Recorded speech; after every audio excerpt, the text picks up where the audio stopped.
Баршаңызға қайырлы күн көрермендер, менің арнама қош келдіңіздер. Бүгін сіздермен мандариннен осындай ерекше бір пирог түрін жасап көрсетемін.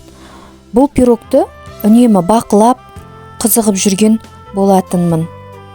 Бізге ең алдымен таза құрғақ ыдысымызға 3 дана жұмыртқамызды және де қантымызды салып, миксеріміздің көмегімен жақсылап араластырып аламыз. Миксерлеу барысында біздің жұмыртқамыз көпіріп, көлемі ұлғайып, әппақ болып ағарғанша жақсылап миксерлеп аламыз. Бұл пирог бір жасағаннан өте керемет болып шықты. Тіпті мен ойлағаннан да сәтті болып шықты десем де болады.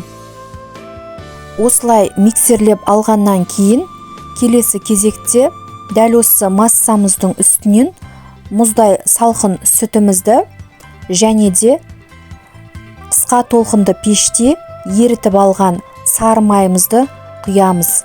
Сары май болмаған жағдайда сұйық май қоссаңыздар да жарайды. Тағы да толықтай жақсылап миксерлеп аламыз. Келесі кезекте бізге електен өткізілген ұн және де 1 шай қасық қопсытқыш қажет.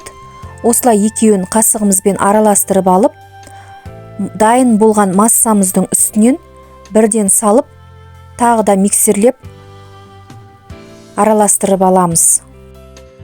Егер ерекше пирогтың рецептісін іздеп жүрсеңіздер, дәл осы пирогты жасап көріңіздер, міндетті түрде ұнайды деген ойдамын. Міне біздің пирогымыздың қоймалжың массасы дайын, яғни пирогымыздың қамыры дәл осындай масса болуы керек. Құрамына қажет мандариндерімізді осылай алдын ала қабығынан ажыратып дайындап аламыз. Біздің мандариндеріміз міндетті түрде майдалау әрі дәмдірек болғаны жөн, немесе тіптен майда көлемдегі мандаринді де қолдансаңыздар бола береді. Және де теңде 2-ге бөліп аламыз. Пирогымыз үшін бізге 20 немесе 22 диаметрлік форма қажет. Формамыздың ішіне осылай домалақтап кесіп алған пергамент бумагасын төсеп, үстінен қалауыңызша қант сеуіп шығамыз. Қант біздің мандариніміздің дәмін келтіріп, толықтырып тұрады. Сол себепті осылай қантымызды сеуіп, одан кейін 2 бөлікке бөліп алған мандариндерімізді тізіп қойып шығамыз. Мандариніміздің үстінен тағы да шамалы қантымызды сеуіп, дайын массамызды осылай айналдыра отыра мандариннің бетін жауып құйып шығамыз. Осы ретте міндетті түрде пештеріңізді қыздырып қоюды ұмытпаңыздар. Беті қызарғанша пісіріп аламыз. Міне біздің өте тамаша болып шыққан пирогымыз дайын.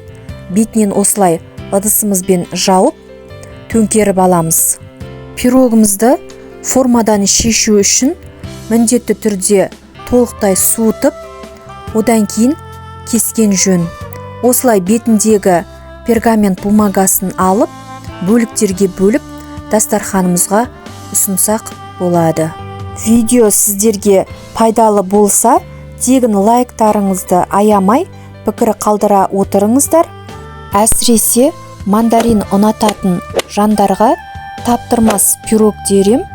Сонымен қатар балаларға да жасап берсеңіздер 100% ұнайды деген ойдамын.